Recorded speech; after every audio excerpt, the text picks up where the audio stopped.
Welcome back to another episode of the Sogcast. The regular season is here.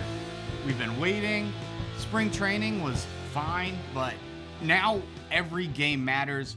We are back. We're so excited. Regular season baseball. Games every night for the next 6 months. Let's go. Hello, everybody. Welcome back to the Sogcast. I'm Patrick. I'm Garrett. And I'm Matt. We did it, boys. We did it. The long winter is over. It is regular season baseball. Opening day was last night on Thursday. We had a group pod watch party for the game today on Friday, and that was not as much fun. Yeah, pretty miserable. I mean, the Mariners got off the ground in the first game, though. I really liked what Logan Gilbert has to show for his first opening day start. Yep. That's right. I love that Logan's taken that step up and become that guy. We've watched him grow into his role, and now he gets to go out there and show it and shove it. And he proved that he deserved the start because Luis Castillo started game 2, and it just wasn't as great. It's not like he even pitched terribly, but Logan definitely deserved that opening day start, and he showed it. Congratulations to Logan, and way to start the season off 1-0. Yeah, it was nice to get that first win under our belt because the second game here on Friday, we just came right back down to earth and remembered what our Mariners team does best.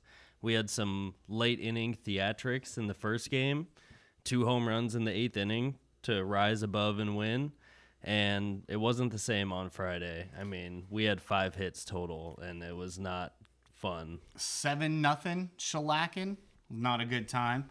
But let's stick to the positives, at least at first. We have a whole bunch of exciting things to talk about. First and foremost, most important thing, Cal's extension. Yes. 6 years, $105 million. Yep. Yeah, I think with incentives up to somewhere around 120, just above that. That is just, it cannot be understated like how much that move means to the team and for the future of Mariners baseball. We were so worried that we would let him walk at the very first chance, and we didn't want to pay him. And money where your mouth is, they paid him. They gave him the extension. That's huge. That is great for Mariners baseball. I mean, we've been calling for that for a little while. This whole last year we were talking about if they don't extend Cal, then they're just throwing this opportunity out the window and looking at the next crop, which they haven't really traded from either. So they were looking at like Harry Ford coming up after Cal, but I'm glad they made the Cal extension move. It shows that they're more committed to what they already have than going out and spending more in the market. They're like, no, but we have these extensions planned, and I hope they have that planned with like Logan Gilbert too, because that's the next one. With Julio being extended the way he is, with them extending Cal, it's a whole transition into the next phase with our young stars coming up as well. So, I mean, they've filled and plugged holes where they could this year, and Jorge Polanco's back. He's hitting .667 so far. That's right. But yeah, I mean, back to Cal. He's the main guy, right? Like you can't get that guy off the field. He can hit from both sides of the plate. He's one of the most valuable catchers in the entire MLB, and it can't be stated enough how much like we appreciate that as fans. And it really does show a little bit of commitment to the club, even though we don't go get that big name off the big bat that we need off the market. Like we missed out on Pete Alonso and stuff like that. But Cal's a bomber. He's going to hit 30 home runs and throw out 30 guys. He got the platinum glove. He sure did. You were at your 33rd consecutive opening day. That's right. 1 year or one more opening day than I've been alive because I went to an opening day before I was even a year old, and I've kept that streak alive. Wasn't going to miss it, and the game was awesome. It was a lot of fun. Actually, it wasn't fully awesome. It didn't get awesome until about the 8th inning, honestly. It was 7 innings of me being frustrated, and the Mariners kind of took the lead, gave it right back, back and forth, and then Randy Arozarena's home run was just absolutely demolished. And I was super fortunate enough. You never know, like, where you're, when you get to your seats, if the people around you are cool, if they care about the game. I was surrounded by nothing but like Mariner fans that were interested in the game. And seriously, as soon as that ball left Randy's bat, everyone stood up immediately. There was no hesitation. chance. Like it was a no doubter. Like that thing was crushed, and that brought so much life to the stadium. And then again with Polanco's home run, which we've said, is Polanco going to have a bounce back year? That's really important. It's something that we need to do. 3 for 3 on opening day, including a 2-run home run. Just what an amazing game. Really fun, and just got me hyped for baseball. It's kind of a shame that the Friday game was such a downer that some of the hopes had come back down to earth a little bit and a little bit more realistic. But man, that opening day, that was really cool to see. We got to see Ryan Bliss play second base, make his opening day start. Yes. So the first ground ball I saw him get, I could tell he was a little nervous. You know, he fielded it and threw to first and everything. But I was like, okay, I can tell he's nervous. And then, he ended up making so many great plays. He fit right in. He's been there, and last year he played for us quite a bit. And he's showing that he's got range. He's feisty on the base paths. He's a guy that we can rely on if he can get his bat rolling, because he's the kind of person we need on our team that plays with a fervor. I was really impressed with his defense. I was sitting kind of just right down the first base side, so I had a great view of, first, second, like really close. I was in the 9th row, and his hands just looked so sure and just really dominant. Like, he looked very comfortable out there, especially as the game went on. I was really, really impressed with his defense. I thought he made a lot of great plays and just had that kind of steady presence that we really need. However, on the defensive side, I think we've discovered, even on game 2, Polanco might not be the option for third base. Called it, man. I mean, that's not a surprise at all. It's not a third baseman. The arm strength just isn't there. I mean, You're right. On Friday, he had 2 or 3 balls that he bounced throwing to first base. As a major league third baseman, that you should be able to throw across the diamond, and that was a little tough to see. Definitely. I mean, the way his confidence and swagger reminds me of Robinson Cano, like I said before, and I'll say it again, man. I mean, he needs to play with the same intensity every play, and he doesn't. He tries to fuck around a little bit too much, I guess. He's not as nimble at third base as what we're used to. Like, he's not the best defensive third baseman. That's another thing. He at least needs to have accurate throws. Yeah. And the first game, Logan Gilbert's dominating. We get to 2 outs in the 7th, and he gets a ground ball right at him, and he throws a pop-up to first base. He lobs it over to first base, and Rowdy Tellez had to make a sick move to catch the ball and make it look cool, because Polanco actually fucked up there. I was not happy when I saw that. This is the first game of the season. Throw that ball across the infield and get the out and end Logan's night. Don't even mess with it. Sorry. No, you're good. I gotta say though, at least that throw, although it was not a great throw, at least it made it to first in the air, which is more than we can say about his throws in this game, where he had to get picked out multiple times. Yep. Overcorrection. And what do you know? He got moved to second base later in the game when we had to make substitutions, pinch hitting wise. So I don't know. I don't know how long Polanco is going to be at third base, or if we'll see. But I mean, Bliss at second is our best option there. I agree. So I don't know. Who else plays third base? Now, see, that's an If Polanco keeps his bat up, though, he's going to stick at third base. Because they always say, if you can hit, they will find a spot for you in the lineup. And his swing is looking pretty good. Yeah. At least from the right side of the plate, I saw it looking pretty sweet. Yeah, 3 for 3 on opening day. Another hit tacked on today. Hitting the ball early, that's good, and we need that from Polanco, but I don't think third base is the option. And then it kind of leaves us What else are you going to do? Yeah. well, then put him at second. Then we're losing Bliss from his defensive position. That is definitely something they're going to have to tweak and figure out pretty early into the season because Polanco's not the guy at third. Well, look, they've already shown that they're going to play matchups, right? Polanco's a switch hitter, which kind of sucks. Like, you can plug him in. It doesn't suck, but, like, you can plug him in against either a lefty or a righty. They've already shown on 2 consecutive nights. Right-handed lineup, left-handed heavy lineup.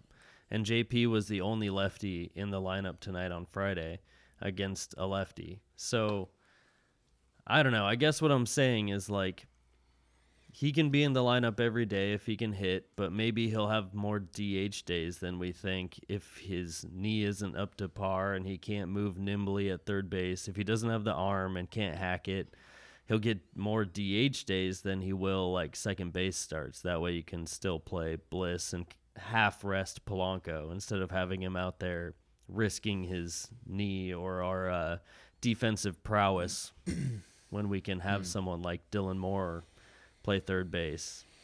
Why'd we put Garver in today? That is an interesting question. That's a great question. I heard we weren't totally sure. We heard during the pregame on TV today, they interviewed Cal's dad, and I thought his dad said that Cal was actively dealing with food poisoning. I don't think that's what he said. I think he was just telling a little story about how Cal growing up would be sick or something, and his dad would be like, "So are you going to miss the game?" And he was like, "Hell no, I'm not going to miss the game." Just saying he'll play through anything. He's a tough guy. I'm pretty sure that's what I heard. I don't know. I was pretty sure that it was talking Well, he about DH'd today, so he played the game. He was in. Yeah. So he was toughing something out is the implication here, right? I mean, we don't really know. We do know that it's weird that he didn't catch again today, and Mitch Garver behind the dish is not good. He's not going to throw anybody out at second. He's not going to throw anyone out, and the way he catches the balls lower in the zone is really, really bad. So as a he's catcher, not trying to frame shit. No. At all. No effort. Like, as a catcher, you want to start with your glove low, especially if you're calling a low pitch. You want your glove low and then bring it up. So even if the pitch is low, it looks like you're caught it in the zone because you're bringing your glove up towards it. Yeah. He was starting with his glove high, and anything that was even close to the bottom of the zone, he was just dropping his glove down, wasn't even sticking it to try to sell it at least going down. He was just dropping his glove. And there's, 4 or 5 pitches in a game that could be a strike. Like, those things matter. He's reverse pickpocketing. It's like, here, I'm just going to steal a ball instead of a strike. Like, literally, he just lets the momentum of the ball, like, take it between his legs. And it's like, dude, yeah, like, frame that shit up. Like, catch it and frame it. Like, make it look good. He doesn't even try. I don't understand. That was a really shocking thing from Mitch Garver's performance today, is that it really looked like he didn't care. Like, it really looked like he didn't care. There was that ground ball to third that if he had put any hustle in, he would have probably beat it out. Yeah, Urshela made a bad throw. Yeah, and I don't know. I don't want to harp on him too hard, too early, but just early eye test, it just really seems like he's not giving 100% out there. Last year, we brought him in to be our, like, DH. Right. And now he's turned into our backup catcher because Sebi Zavala couldn't cut it. We don't have a backup catcher, and Cal's out there all the time. Yeah. So You know what I've been saying for probably 2 years now? What you been saying? Throw the pads on Demo. Yeah. Dude does everything. He needs can to back play. up catch. He needs to play the last position. Yeah. He's never done that, but I want Watch to him see be it this so year. good.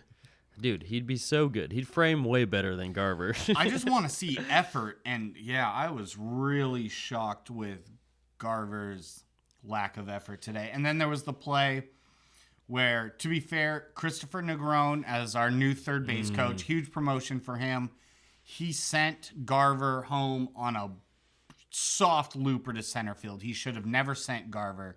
Committed a bit of a boner on that play. It was dumb. It was pretty bad. But one, Negron should not have sent Garver. But two, Garver looked like he was half-assing the run. And I get it. He's a backup catcher. You know, they're not known for their speed. He doesn't have that max speed, dude. He was going max speed, but it's not. It's like less than half on the, on the scale. His max speed is nothing. Yeah. I don't know why he sent him, man. You're right. That was dumb. It was a real boner.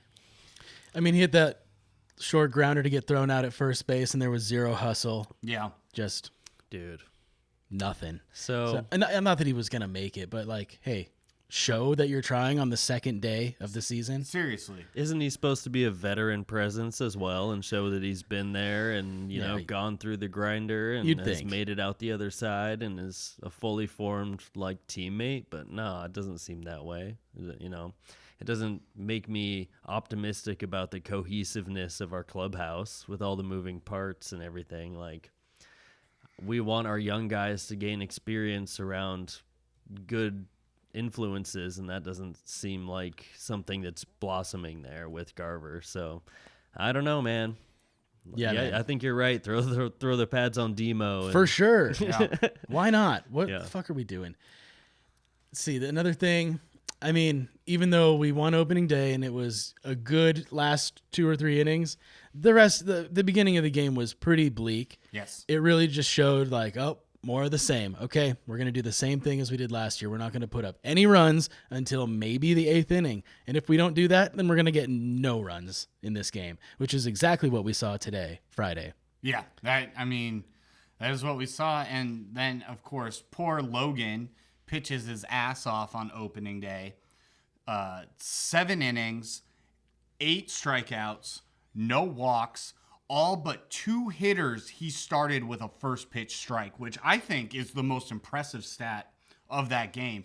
You want to get ahead in counts, and all but 2 hitters you started first pitch strike. That's incredible. Yeah. And because baseball win-loss stats are so stupid, Trent Thornton comes in, gives up a home run. The go-ahead home run in the 8th inning. And then, of course, the Mariners scored 3 in the bottom of the 8th, which gives Trent Thornton the win. Cool. Yep. For giving up the lead. So, that stat is so flawed. It's dumb. I don't even want to hear about starting pitcher wins and losses. It doesn't mean anything to stat, me. Dude. It means nothing. It's not even relevant anymore. In our hearts, everyone knows Logan has the dub. Like, let's just start our own little tally over here of like, nope, Logan gets the win. That one's wrong. Yeah. Yeah, Thornton came in and immediately gave up the go-ahead home run and gets the W. Yep, first pitch. That's so dumb. Oh, that was frustrating. But, dude, Logan carried the way. I'm so excited. Yeah. Castillo had a decent start. So you were telling me I missed the first inning of the game, but you told me 2 pitches, 2 outs, right? That's how we started the day. We were like, let's fucking go right now. Let's go. 3-pitch inning. Walked a couple guys, got into some trouble, ended up throwing like 20 pitches in the first inning. And it's just like, you literally had 2 pitches and 2 outs. Classic Castillo. Oh, man. Dude, his pitches are so good, but his efficiency's so bad. Like, his pitches have great movement, all of them. The 2-seamer, the 4-seamer is a great combo for him. His changeup is awesome, and hopefully he'll use more of that changeup this year. It sounds like that's going to be one of the biggest changes for him, so he's not just ripping fastballs. That's what I've heard. But it's all location-based for him, and he got punished for his pitches in the zone again. He wasn't efficient. Right in the heart of the zone. Yep. Dead center, gone. He's only good for 5 to 6 innings. If he goes past that, it's like magic that he was that efficient that day. And I don't know, man. He gets punished for the pitches he leaves in the zone. And we saw that again today. But with no run support, you can't really say much, man. I mean, it really doesn't matter if you get 2 shut runs, out. 5 innings. That's what you want to do. Like, hopefully get through 6. But, like, it's the first start of the year. He was striking guys out. He was just less than efficient, which is norm for him. And that's what we're going to see all year from him again. One thing I also thought was curious from this second game is Curious. Tyler Saucedo. Taylor Saucedo. Taylor. I'm used to fettuccine Alfredo Saucedo. Taylor. Sorry. Came in, got in some trouble. Mm-hmm. Polanco booted a ball, and the wheels fell off, and then the A's started just linking hits together. And I thought it was weird from both Garver and Dan Wilson. They did not do a single mound visit. Nope. When they were linking, the A's were linking hits together, single, just piecing them. And it's like Garver, first of all, should have been like, hey, let's take a second, let's take a breather, let's do a quick mound visit. And then after like the third hit, Dan needs to get out there and just talk and just break up because clearly there's a pattern, momentum happening. Yeah, you throw 9 inches out of the zone and you're like, let's go talk to our guy. Yeah, and he was clearly getting pieced up. His stuff wasn't working. So take a breather, and I thought that was really weird. No mound visit for Saucedo. Especially because, well, they left him in for 2 innings, which brutal. Yeah. Then, right after that, whoever the A's pitcher was, throws 2 bad pitches to start the inning, and the catcher's out there like, all right, man, lock in. Yeah. And seeing that happen so quickly after what we had just watched Taylor Saucedo suffer for 2 innings straight, was like, oof, brutal. Yeah, take notes, Dan. Yeah, man. That was, get out there. Go talk to him. That was very weird. So it was interesting because Bizzardo started the inning. He ended up leaving guys on base where Taylor Saucedo came into the game under pressure already to face lefties in their lineup. So he had that first batter beat, but that little squibber in the infield that Polanco couldn't pick up and throw to first, ruined the inning for one. But he had that batter beat, which sucks because then we go on to they string hits together, we walk a guy, whatever it is, and eventually get that third out. I don't know. It just sucks that they leave him out there to kind of unravel and simmer, go talk to him. I know they know him fairly well, and maybe you just have to let him work through things himself. He doesn't want to hear it sometimes. I don't know. I don't know what his personality's like, but at that point in the game, we're behind. We're already using our less than ideal bullpen. Mm-hmm. Yeah. And I don't know what's better. It's the second game of the year. Maybe just let the guy sink or swim today. We've already given up the game. At that point, you're waving the white flag. I agree. And it sucks to see that in the 6th, 7th inning transfer where we're down 2-4-0 at that point. Yeah. That was my first thought. We waved Watching the him white come flag. out in the 8th. I was like, they don't want to win. Yeah, they don't trust the offense to score, so just send them right back out there. Mm-hmm. And I'm sure Sauce just wanted to go through, not wanted to, but I'm sure going out there that second inning, you want to work. You've already gone through the frustrating part. Just go get your 2 lefties that are coming up. They left him in there because he's facing more lefties, and they'd already given up at that point. He's just innings eating at that point. And he can get his frustration out by throwing a few more fastballs and then calling it good. Whatever happens, happens. We've already fucked today. Let's move on to tomorrow. Try to win the series tomorrow. I'll eat it tonight so that we save another guy's inning tomorrow, which is better than bringing in Gabe the Babe Spire to face those lefties. Save him for tomorrow. We'll use him tomorrow. Yep, exactly. So at that point, we waved the white flag. It was over. The game was over. Yep. That is, although, yeah, that's really disheartening to see that, the 7th inning and just being like, yeah, well, I guess we'll just get them tomorrow. It sucks. Second game of the year, and we see him wave the white flag. And Julio with almost a golden sombrero. He didn't get it, did strike out 3 times, and then managed to muscle a decent single in his 4th at-bat with 2 strikes on him, too. So. Yeah, I'll take it, man. He pushed it the other way and got a hit. I was kind of rooting for the golden sombrero at that both point. Of you were. Like, well, we might as well make it happen. But no, I mean, honestly, good piece of hitting, especially to strike out 3 times in a game, and now you're down with 2 strikes again in your 4th at bat, and to hit an opposite field like nice liner, that is a good piece of hitting. Yeah, And it shows a little bit of fortitude. Pull it together. yeah. He's got it within him Yeah. to do that, even though he struck out 3 times. That's really nice to see. And I think Edgar Martinez is really making that difference and is going to breed that type of hitting in the clubhouse, like positive hitting, mental space, and making sure that even if you get behind in the count, you can still beat that pitcher. I don't know. Pitching's really nasty these days. We're going to strike out a lot, but like they have to keep a positive mental attitude or it's all going to go downhill. This team is not built around offense. So, like, we're going to see dismal offense, but they have to battle with Victor Robles, Randy Arozarena, Cal Raleigh, all these guys. They can hit the ball. Rowdy Polanco, Tellez, even hopefully. Polanco. We'll see. Good start. Good start. He has a home run. He does. Rowdy, Luke Raley. Yeah, they all need to keep their heads up. I don't want to see the look that I saw on Saucedo's face today on the batters' faces every day because we're already writing that line. We saw it all year last year. Or, it was hard for a long while last year, and it's easy to see that happening again. I have hope, but they have You switched from faith to hope. I have. You were hope. about to say you have faith, and you're like, don't nah, I have faith. don't. I got hope. I don't. I got hope. Yeah, I downgraded one step there. Yeah. What do you think about the outlook, like the whole outlook, based on 2 games? I mean, honestly, it's hard. You can't gauge anything after 2 games.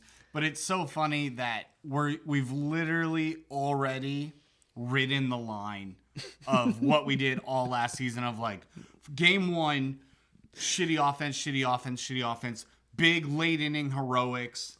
Everyone's happy. We go home with a win, and we're like, hey, we pulled it out. Vibes all-time high.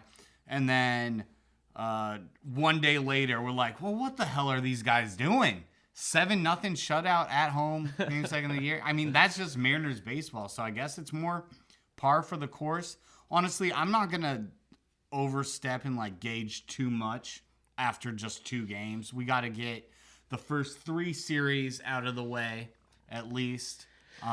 Let's take the series against the A's, though, man. Come on. We have to. I don't even want to split. It's a very weird 4-game series to start the season. 1 4-game series is already kind of rare, and to start the season with a 4-game is odd. Hey, but after 2 games, the Mariners are in first place in the AL West. That's right. Tied That's for first first place. Tied with 3 other teams for Yeah. first place. That's first place. You know who's not tied, though? Angels. Ooh. That was rough. Do you my want God. to talk about it? Well, I do want to talk about, did you guys see who the Angels opening day starter was this year? Oh, it's got to be the biggest arm they picked up on the market. That's right, baby. Yusei Kikuchi. The lefty. Got the opening day start and got pieced up by the Chicago White Sox. The Angels are so down bad, they put in a position player to pitch on opening day. Oh, are you no. shitting me? That's embarrassing. Fun for me. Although I had a good time.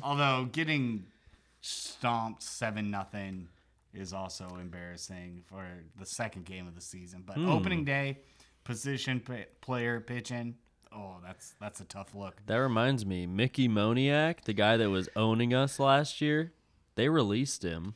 I don't know. I guess he was sucking or something. But maybe the Mariners should pick that guy up on waivers. He was destroying us last year. He was. He was a high draft pick too. I don't know why they released him, but Who knows what the Angels in are other doing. Angels news, maybe we should pick up the guy they released because I have no idea how to manage a team. It's insane. Shit, brother. Hey, we're not Well, the Angels. That that's makes true. me happy. There's a new Mickey Moniak in my eyes, and it's Tyler Soderstrom. Oh no. That guy can kick rocks. He's Yeah, already dude. a Mariners killer. Two On the two second home day. runs. 2 home runs on opening day. And Ripped a ground rule double today. ripped a ground rule double today that scored a run. I've had just about enough of Tyler Soderstrom. Yeah, get him out of there. Not to mention Get this joker out of here. he's got hands at first base. Yeah, picking he up had- all his infielders. Honestly, defense from both teams. That dude's a baller, Tyler Soderstrom. Yeah. Shout out. Dude, stop. Let's see. And all around other Mariners news, the Mariners now have a corporate sponsor. We have a patch on the jersey. Mm-hmm. We have been very outspoken. Me specifically has been very outspoken against advertisements on jerseys. I hate it. It sucks. And with that being said, Nintendo being the sponsor, I don't really hate it that much. I thought I was going to hate it more. I really did. It's definitely one of the least offensive things they could have done. If you're going to get a patch and it's Nintendo, you're like, Yeah. I mean, okay. I mean, who doesn't fine. love Nintendo? It's not like an insurance company Right, or yeah. like, I don't know. If it said like Key Bank or something, you're just like, get fucked. Or Get it's out like of here. Amazon. Even if it's Starbucks or like Starbucks would fit on our jersey kind of nice. The color honestly. scheme would match better than Yeah. Nintendo does. I kind of like the splash of red. It kind of opens up more color for our team where like we're all blue and green all the time. And I like, agree. It does look okay. looks That's okay. the home patch, though. Have you seen the away patch? No. It's Oh, about twice it- as big. It's, the away patch is pretty much the entire arm, and it says Nintendo Switch 2. Oh, yeah, So they're it's not just advertising. Nintendo. If our patch is this, a little Nintendo patch, it's like a rectangle. The away one is like a full square. Yeah. It says Switch 2 on Switch it. 2, Which yeah. is, we'll see how it looks, but it's going to be big and red and square. Okay. Yeah, we'll see how it looks. I don't mind the splash of red as an accent piece. I'm not really. Obviously, it's a Nintendo thing, and like jerseys have become real estate in more sports lately, and it's just a matter of time. And now we're seeing it start to happen. I'm Yeah. kind of glad it's Nintendo. I mean, that's If so it's going to be Seattle, anything, and yeah. But that I would they've rather already- have nothing. But Yes. hey, what did we do with all that Nintendo money? we extended Cal. So, Hey, I'll take it. that's Yeah. a dub. oh, another win along with like bringing revenue in that let's hope that we see it brought back to the team. We have seen it with the Cal extension, but also this is huge for all you guys that don't already know. Root Sports opened their own app, no longer paying for cable or Fubo or whatever options you used before. $20 a month, Root Sports app. You can watch every game except for the nationalized televised games, which Like was Apple TV or something like Apple that? TV or like any, but that was already the case through Root Sports anyway. So there's Yeah. no change there. And that move I thought was very surprising. That happened out of nowhere. I had no idea that they were pushing the stream service, and they launched it. And that's what we watched the game on tonight. And picture quality was awesome, at least for us. We have heard some complaints that people might be having trouble with picture quality. We haven't seen it. We didn't have buffering. We didn't have picture quality issues. No, it was great yeah. for us. I heard complaints about cable broadcast picture quality being like unwatchable. Yeah. Maybe it was audio that it was bad, but it wasn't watchable. I had a good time watching the Mariners get blanked. Hey, man. Yeah, it looked really good. While we watched the horrendous game that the Mariners played out there. Did we talk about the radio deal as well? No. I don't know if we did, but they got their own little radio deal too, extended or whatever. Oh, So, through 710? That's good. I mean, there's a lot of radio crowd, especially the older crowd, and people working, all kinds of stuff. Yeah, me. While we're working, we're all listening to the radio and having our little chat about it. Like, did you see it? No, we're all like we're all listening to it on anyone the radio. watching it on TV? What's happening? What? So we're avid radio listeners. Radio. Yeah. But yeah, I mean, I remember talking about last year. I was like, they have to be coming up with a streaming service deal because we're all in between. This whole thing fell through and like they didn't have money. And I was like, yeah, they have to make a streaming service or else nobody's going to buy the new Comcast deal. It's all just bullshit. Like, Yeah, for sure. like Did streaming you- services. did you get easy to Fubo? make. I got Fubo once. I accidentally. This is actually kind of funny. My Fubo story. You got your free first month. Oh, I forgot that I had already used my free first month of Fubo. So I wanted to. This was like last year, but I wanted to watch a Cougars football game in a pinch, and it was only on Fubo. I thought I was signing up for the free month. Turns out I had already used it, so I paid the $110 for a month of Fubo. I thought it was like 85. It is 100. Damn. Yeah, that's garbage. Well, and Crazy. and I'm just speaking from my own experience. Fubo I thought was garbage. It was constantly buffering. Picture quality was abysmal. Did not care for it at all. And then this is the kicker. When my month was up and I wanted to cancel Fubo, Fubo was like, "Are you sure you want to cancel?" I was just like, "Yes, I do." And they were like, "Wait, if you re-sign right now, we'll give you Fubo for $15 a month." And I was like, "Oh, so you guys could swing $15 a month, You just and you don't. just chose to charge me $100? Nah, I'm out. See ya." And Yeah, come for us, Fubo. What's up? Unless they Suck want it. to pay us, then I love Fubo. Yeah, Fubo we're is just the like best. 2 months from now, we're all wearing just Fubo stuff and be like, "Have you seen their selection?" But also, I am not actually on the Root Sports train because I do the free T-Mobile app with a VPN, and I get all baseball for $5 a month. Wow. Yeah, ExpressVPN, hit us up. yeah. We love you too. Maybe. But that is what I use. But it's great that there is such an easy option now for everyone. And also, like, I was gonna show my mom how to do like a VPN and stuff, and that's a Don't lot bother. of. So $20 a month, Root Sports. It's huge. And that's It's nice. a really big thing. We'll that take happened. it. And let's hope it increases viewership, fandom. Like we want everyone to be Mariners fans. They got my money. I remember And I'm a saying, radio listener, so. yeah, man. I remember saying if I could pay $1 to watch each game, I would do it. And hey, sure enough, that's the price point. Is like, I mean, we're gonna watch more than 20 games a month on Root probably. So Yeah. about $1 a game, I'll take that all day. Pretty good. I'll be watching games on that streaming service. Thank you very much, Root Sports Streaming. Let's say, what is it, 7 months of baseball? I'm happy with it. $140 a year, I'll take it. 8 months of baseball. Reliable streams. Yeah, Yeah. exactly. Bam, bam. Done. Let's see. So we've covered opening day. Yep. Let's The see. Cal Raleigh extension. Cal extension is huge. Final roster cuts, because now we know the full roster for the team. One thing that was interesting was Dominic Canzone not making the major league roster. I really thought he had a shot, even though our outfield is set in stone. I kind of thought they would want him for that depth piece, but apparently not. He is starting the season down in Tacoma. And Miles Mastrobouni made the team. He got DFA'd by the Chicago Cubs last year, and I looked up at his career numbers, and they're not good. Not really, nope. But he was on a tear all spring.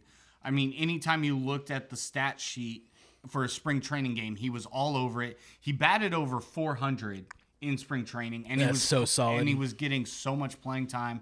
He played tonight and got a base hit, batting 1,000. Yep, best average on the team. Do we one hit, one at bat. do we possibly see him at third base? I don't know, maybe. Might see Demo at third. I think it's a possibility. So Mitch Haniger wasn't on the roster. We cut Mitch Haniger. Oh, I'm glad you and brought that's that up. that's huge. I don't know if we talked about that last time. I don't think it had officially happened yet by the time we did our last episode. That's kind of a godsend. That's huge. I did Best not. of luck to you, Mitch. Love you. See ya. See ya. Double And- Mitchwich sandwich. Goodbye. That's why Sorry. Garver's so pissed off. He's like, they took my Mitchwich away. I was planning a bunch of money from that sandwich revenue sales. Now I now can't I have be to backup catch. Get me Now I- off this team. Now I can't be half a Mitch. I have to be a whole Mitch. Damn it. I have to try Little hard. Mitch. Little They could Mitch just- boy backup catcher. They could both send it in and be one whole Mitch together and take up 2 roster spots. And now it's just one. All the pressure's on him. Cutting I'd rather have the sandwich on the team than the Single Mitchwich sandwich. cutting Mitch Haniger was huge. We It was huge. It was huge. we owed him a bunch of money, and I was really impressed that the Mariners front office decided to cut him early before the season starts rather than, having him take up a roster spot till June, July, and then eventually cutting him there. I believed. I was a truther. Matt and I had a whole conversation about it. I was like, they might cut Mitch, guys. And you said... I said, no fucking way they cut Mitch, I said, dude. yeah, but what if, dude? And you said... And I said, it's a possibility, but I don't see the Mariners front office cutting Mitch based on how they've treated players in the past and letting them have way too long of a run. Colton Wong, oh my God, AJ Pollock, all these kinds of guys yeah. that we just watched all year long, like struggle, and then eventually we get rid of at the deadline or whatever it is. But nope, not this time, dude. The track record, that's different.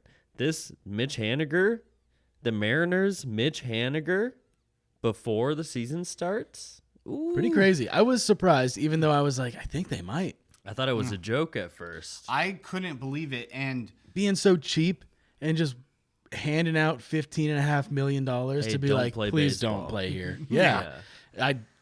It's crazy to hear. There was a whole week where they did nothing but, surprise fans and impress the fans and really get into our good graces starting a season that might not go that well. I mean, extending Cal, the Root deal, getting rid of Mitch. Everyone's like, "What are we? This is all good news." Yeah, wait. We don't have good news like this 3 times in a week. All that stuff has fuzzy feels for all of us Mariners fans. We're like, "Oh, they do care." Yeah, Announcing some of the dopest giveaways. Yeah, some great giveaways. I'll be all off season. You say, "I'm not giving them a dime of my money." Oh, we keep coming back for more. That's a nice little bobblehead. That's a cool hoodie. I like that jersey giveaway. They're crushing it. Well, they're gonna keep getting our attention for sure. We're all gonna stream the games. We're going to attend games and care about our team again. Got to. It's all we can do. I'm ready to be hurt again, boys. Absolutely. I mean, we'll take better than that, but I mean, I had a coworker. I don't know if I told this. He was like, I think I'm going to get a Mariners hat. He's not a big baseball guy. And I was like, don't. And he's like, why not? And I was like, you don't have it in you. You can't handle it. You don't have what it takes. You don't have what it takes. You can't start now. Yeah. We are weathered Mariners fans. I thought I gave up on them this offseason, but I'm back for more, as usual. I can't. I as many times as I've tried to not even walk away, but just like distance myself, and I can't. I love this team. I love Seattle. Like Seattle baseball runs through my veins.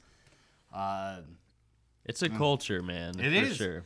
And honestly, like the opening day crowd was stellar. The only problem I had beef with is when we had runners on like second and third in the 7th inning with like 2 outs, something like that. And people tried to get the wave going. And I was like, do you not know what's happening on the field right now? Like, stop trying to get a wave going. That was my only hiccup. I thought the crowd was amazing. Another really cool thing, they honored Ricky Henderson. Yeah, that was cool. Yeah, Ricky. They had his family come out, and it was a very, very special moment. And this was another thing that I thought was really cool. They did a moment of silence, and I've been to a million Mariners games where they've done a moment of silence. Any event, really. And you still hear so much noise. This, for Ricky Henderson, was the quietest moment of silence I have ever heard, and I thought that was really cool and just very respectful to his family and to an all-time baseball legend. So, shout out to Ricky, his family, rest in peace. That was a very, very cool moment. Cool for the Mariners and the A's. Yes. Just a great idea. Yeah, I didn't think about we're playing the A's also, so that it's big. I was like, just for he was on the Mariners for like a year. Like, what? He played like 60, 90 games. Yeah, with what us. the fuck? But I guess with the A's being in town, that totally makes Super sense. cool. And, Yeah. Well, Ricky's a generational ball player that records that will never be broken. No, that stolen Holy base shit. record will never be sniffed ever again. Even with the new rules to increase stolen bases, there's something where you could steal like 40 bags a year for 20 years and you wouldn't catch Ricky's record. It's so insane. We will never see it be beaten. Kind of like Cal Ripken Jr.'s Ironman streak. Just Didn't miss a game for like 19 years or whatever. It's like you will never see these records be broken. And yeah, it was a different time, as you would say. Like Nolan Ryan's amount of games, innings pitched, strikeouts, wins. I think he even holds the record in losses because he pitched so many games. Yeah. Like those records will never be beaten. Just the way the game is played now, and everyone with max effort, like the talent level is as high as it's ever been. But like the longevity thing, the like toughing it out and doing all that is the Iron Man shit is not today's game at all. No. Nobody's doing that, and no one will allow anyone to do that. They protect their health because it's an asset. Like it's a totally different day and age. And like, yeah, those records will never be touched and shouldn't be, honestly. Like those guys were legends in the time they played, and every era is different. And the game is a lot different than it was. But I remember like Ricky Henderson being the absolute man for like my whole life. And what's crazy though is like those I mean, yeah, they're carrying on in age now, but it's not something that happened in like 1914, right? No. It is in the modern era of baseball. Yep. And those stats will never be sniffed. Nope, nothing. I don't smell them either. So we've got 2 more games with the A's. We need to take the series. We cannot have a home split. 2-2 to start the season. And then we have Detroit coming to town. With the games played, I don't know if we'll see last year's Cy Young Tyreek Skubal pitch against us. Tarek. Yeah. I just can't pronounce stuff. But one thing that's true, cool, my friend. Well, he's got a unique name, and but it is Tarek. Tarek. Yeah.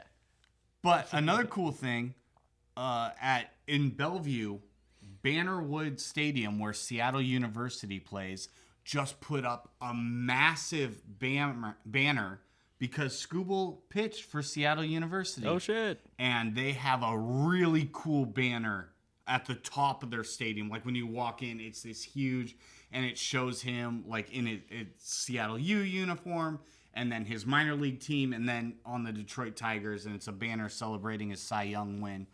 And that's really cool. That's what's up. I didn't realize he was pitching Now I for want to Seattle know U. if we'll see him. I mean, that'd be cool. He's a fucking monster. Yeah. Good luck against that Yeah. guy. He's a lefty too. I think so. Yeah, and I'll buy tickets to that game. I want to see Skubal pitch, even if it means the Mariners will most likely get blanked. Yep. Again, because he is a workhorse. He's dominant, but Can I talk about one of our workhorse and dominant pitchers? Yeah, of dude. course. Because he's going to be pitching the next game, one of these next games. Bryce Miller. Dude, he's taken a step forward this year. We've seen Big time. We've seen Logan do it. We've seen Kirby do it. And now Bryce Miller's following directly in their tracks. They've cast a wide path for this kid to come up and play with all of his talent. He can move the ball around. He's worked a split finger. He's got like 4 or 5 pitches that he could use. And Dude has one of like the 8 or best- 9 pitches. Yeah, dude. The RPMs on his 4-seam too is nuts. So like The dude's crazy. he works I'm around super the excited. edges. He'll be great. That's going to be one of my what I'm looking forward to most this season is watching Bryce Miller pitch. I think he takes a big step forward. You watched Logan do it, Kirby, and then Bryce. I mean, Yeah, dude. It's going to be sick. So I'm actually going to be contrarian on this one. Or just don't, and we can move on to the next thing. Come on, you don't have faith in Bryce, dude? It's not that I don't have faith. It's that his numbers have shown that his home and road splits are vastly different. I feel like he Park factor. I feel and like the he fly gets ball to ground ball ratio. I feel like he gets the most benefit out of the park factor, and it's true that he's one of the guys that literally, as soon as he gets to 100 pitches, that the velocity goes down, the balls start rising up. He doesn't have that long arm strength. The way you guys are high on Bryce Miller, that's how I'm feeling for Brian Wu this year. I think Brian Wu is going to be on a nice upward trajectory, and I think Bryce Miller, he's going to be fine. I don't think he's going to be a bad pitcher, but I will think that we'll see on Bryce Miller's road starts that we kind of see the true pitcher that he is. I think he gets the most benefit out of T-Mobile's dimensions. That's just my thoughts. All right. I might agree on that. He may take the most advantage out of our park factor and dimensions, but I do think he'll be taking that step forward. I think you're talking about like what we've seen from him so far. Mm-hmm. I think that he'll learn to be a little bit more efficient and learn from the mistakes of his predecessors up there, the guys that are now like top level pitchers in the league. So I don't know, like I'm saying, he's following in the path of greatness already. I think he takes that step forward to cinch that gap where he's going to make those mistakes and be the guy. So he's going to be in the Cy Young conversation. Ooh, dang. That's casting a stone. I like it, though. I like the bold prediction. He is. Watch. You'll see. So he's going to pitch. You'll see. He's going to pitch a lot of innings, strike a lot of guys out. Let's hope. Yeah. That's the goal here. I think that's exactly what he's going to do. Well, I guess the only thing we can do is wait and see. Yeah. I mean, we got a long season ahead of us. Oh, We've we got sure a do. ton of episodes. 160 more. Not episodes. Every game. We got tons of episodes to bring you guys. Matt, you will be here whenever you're here. I'll be here. Whenever you're not traveling Sometimes. And doing... Yeah, I'm going to a Dodgers game when I'm in LA next. Have you ever been to Dodger Stadium? I have not. It's cool. Don't sit in the bleachers. I'm not going to sit in the bleachers. No, seriously, nope. For your safety. It's crazy. For my safety. Yeah, it's goodness. actually bonkers, and it's a lawless wasteland in the bleachers. Oh at no, Dodger Stadium. I got my sights on some tickets for Jackie Robinson Day, April 15th. Also my dad's birthday. Oh, nice. So I might go that day, and they're also giving out 40,000 Jackie Robinson like replica jerseys or whatever. So that's awesome. Yeah, that's damn. So that's really cool. I think that's the plan. That's Hell yeah. super cool. Hell yeah. Also, They're playing the Rockies. Oh, hell yes, dude. so you're gonna see a Dodgers win. Yes. Another thing, Dodger Stadium is by capacity the largest stadium in baseball, which I think is weird. And like, I don't think that's weird. Even when I went there, it's in one of the biggest cities in the country. I mean, yeah, a lot of Dodgers fans. They're the best team. I mean, it's not crazy. But like, it's weird because even when you're there, I don't know, maybe I just didn't really soak it in when I went. I was like 17 or 18 years old. But when I was at Dodger Stadium, it didn't even occur to me that it's like the largest capacity stadium. Just the way it's designed and stuff, it all kind of just flows really well together. So you don't notice that there's like 60,000 seats. And yeah, I've heard that it's well designed and every seat in the house is pretty good. It doesn't get too steep. Like they have it really nice and like sunken down and spread out so that it doesn't feel like it's a crowded place when there are 60,000 people there. Yeah. yeah. Very cool. Yeah. Well, I got one more thing. Oh, let's Just go. a quick little wrap up thing. I had a coworker ask me, another guy who's not super into baseball. He goes, what's a hot take you have about baseball? And I knew immediately what mine was. Do you want me to tell you or do you guys want to go first? No. What's your hot take? Oh, mine is that move the fans back. I don't like fan interference. We should do away with it completely. Put more of a gap between the fucking wall and a fan's reach. An arm's length. That's all you have to do. Just make it so you can't reach out and interfere with the game. That's all I want. So I see what you're saying with that. But what's really interesting is that is also like a baseball specific thing. Because I know. That's exactly what I told him too. Because he was like, what's weird about that? And I had to explain to him, like, I mean, if you ask him, that's why it's a hot take. Most people would say, like, oh, dude, that's part of baseball. It's a baseball thing. Go ahead. It is a baseball specific thing, yeah. But what I'm saying is, like, the fan interference is a baseball specific thing. Because if you look at basketball, courtside seats, there are fans on the court. You are this far from the out of bounds line. You are just sitting there, and there's never a case of like someone like hitting the ball away or like tripping a player or something. And it's weird with baseball that you can sit that close and you can directly affect a play or a game. I wonder if that's because at baseball games you're higher up than the player, kind of looking down at them most of the time, or like eye level. At a basketball game, you're looking up at players, and so you're like, I'm not gonna do that. I'm not gonna get myself involved in that. But in a baseball game, you're like, yeah, what's up?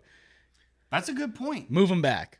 Look, I like the idea that there should be a buffer for sure. Fans are overzealous on the chance that they're going to catch a live ball, regardless of if they're on the foul line or it's a home run line or wherever it is. Mm-hmm. I think there should be a buffer. I mean, it is a baseball-specific thing that the playfield dimensions are changing at all.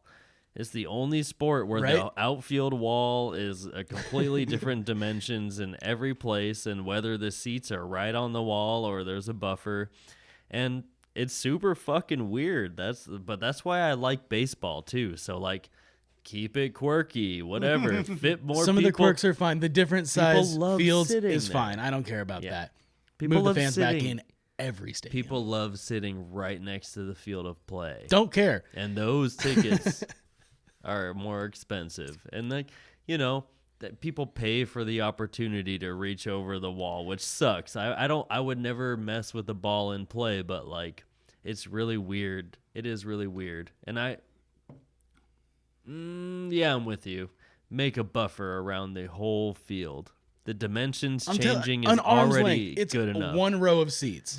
I mean, to be fair though, like at least in the outfield at T-Mobile, there is a buffer. Mm-hmm. Like it's literally the front row that has like a gate, right? Yeah. And then a little bit of gap in the wall, and people will still, you know, hoist themselves up and lean over into the field of play.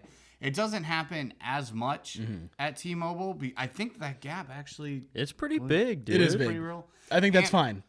Do that everywhere. And now with the expanded netting down the sides, it is a lot harder, although still possible in the corners, for fans to reach for a ground ball. That's the thing. In a lot of places, some of the fans are on the field. Like the way that the outfield corners jut in. Oh, my God. And they're just sitting right there in a little square, like...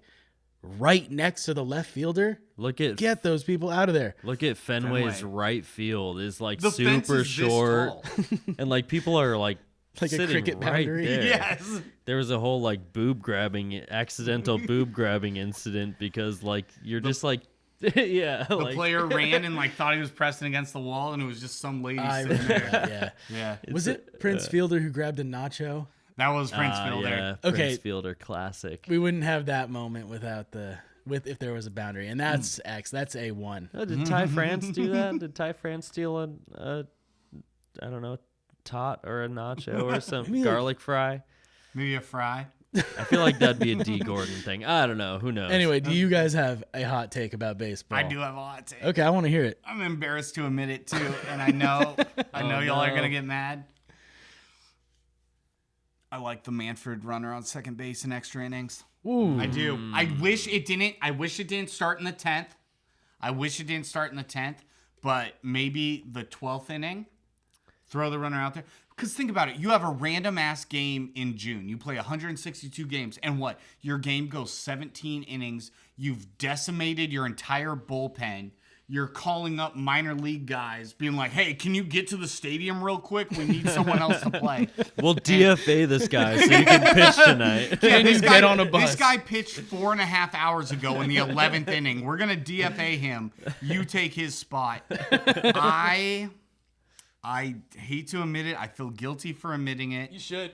but That's I bad. don't really hate it. And they don't do it in the postseason, which is why I sat through the Mariners 17, 18 inning fucking bummer against the Astros.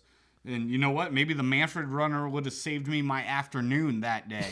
But I really don't hate it for the regular season. I think it's a good way to wrap up a regular season game. That is my hot take. I feel guilty for admitting it, but I think it saves bullpens. It saves seasons by not having to decimate a roster for a random Wednesday 7:00 game, and you're traveling to the East Coast the next day. Everyone's tired, miserable. I think it's just fine the way it is. That's my hot take. What you got? I mean, they already play 162 games, so I feel it. I mean, get these games over with. We don't need 17-inning games where you're about to fly back across the country from the East Coast to the West Coast and, like, play a game tomorrow with no bullpen, and you've pitched some of your position players and everyone got no sleep, and like it's not good for the game when guys aren't out there healthy. But I mean, it is part of the ride too. I mean, Yes. And it's keeping the not like game as those pure as 17-inning possible. games happen all the time. And I like watching position players pitch. It's a fun part of the game. I do enjoy that.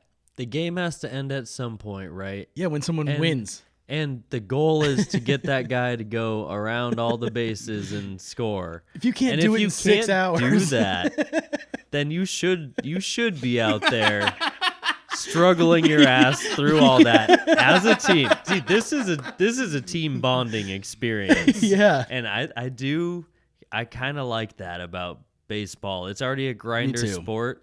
Grind it the fuck out. Like, I don't like the automatic runner. It's not the way the game should be played. You got to score that fucking run.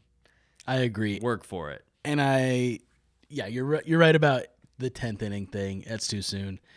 Knock it back to the 14th inning. That's even see 14. I'll meet you in Or the maybe middle. 12. 18. The 12th Like, we inning. played 2 Fine. games. Put a runner on second. Seriously, yeah. I was at a Rainiers game that went over 15 innings one time. It was wild. It's miserable for everybody. They stopped involved. selling beer. You're Oh, like, yeah. okay, now I don't care. Well, I was like 10, but yeah, I was there for it. But it is miserable for everybody involved to go over 15 innings of baseball. Do you have one? You got a hot take there, A man? hot take about baseball? Yeah, something you feel. Baseball is cool. Boo! You're an idiot. Yeah, I don't have any hot takes You don't have right a now. single hot take? Something about the One game? thing that Deferred you're like, money is ruining baseball. That's not a hot take. That's true. That's a hot take. Is it? Then I'm with Yeah, you. Then I agree Shohei with that. Ohtani's getting paid $3 million a year by the Dodgers. That's Why can't we do a bullshit. bunch of deferred Everyone money knows. contracts and get Vlad on our team? That's what I'm saying. Everyone knows getting paid $3 million a year when you're Shohei Ohtani is ridiculous, and that's nowhere near your value. Your value's 100 times that, 1,000 times that. Like that's just letting teams cheat financially. It was cool when it was the Mets doing it to Bobby Bonilla. Happy Bobby Vanilla Day every Happy July Bobby 1st. Vanilla Day. But after that, no more. I agree with you. That's stupid. Don't Ken do Griffey Jr. still gets paid money. Yeah, he's on the For the the Reds Reds. payroll. Good. Yeah. They deferred him, and We'll like, pay him too, then. I think the thing is that deferred money was not a brand new concept, but the Dodgers have definitely taken it to the next level, and it's literally the ownership being like, "Yeah, guess what? After I sell a team, that's the next asshole's problem." Because if you look at like Shohei Ohtani's contract specifically, it's something like $3 million a year, $4 million a year, something, and then like 15 years down the road, he's getting paid like $35 million a year. That's That's not even an insanity. exaggeration. That's like how the contract is broken up. And so that's like their ownership being like, yeah, that's the next owner's problem. He's going to have to shell out those ducats when this guy's been retired. And We're trying to round up as many Hall of Famers on one team as we possibly can and run a dynasty so that you can revel in all the glory but have to deal with the financial problems. Yup. One more quick thing mentioning the Dodgers.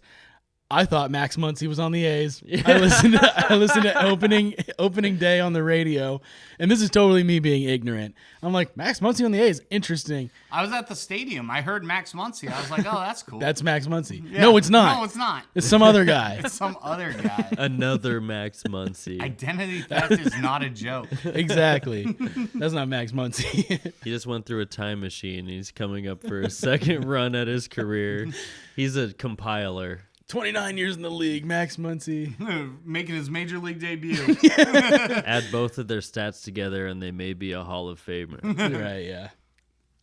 All right. Well, I think that's going to do it for us today. That covers Thanks, it. everybody, so much for listening, supporting the show. Yes. Definitely, comment questions if you have them. We'll talk about them on the next show. Leave a like for sure. Tell your friends. Get everybody involved in the Mariners. Unless they can't hack it, then tell them to kick rocks. Yeah, That's right. And we are closing in on 100 subscribers. We will do a giveaway. Tickets to a Mariners game provided by us if when we reach 100 subscribers. Yes. We're so close. So tell your friends, get that subscriber We count need to hit up, that century mark. and then boom, giveaway for our lovely fans.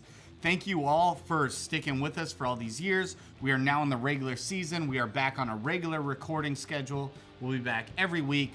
Matt won't. He'll come when he's ever in town. I'll be around this summer. Don't worry. Thank you all so much, and we'll be back next week to keep you the most informed Mariners fans. And as always, Go Mariners! Mariners!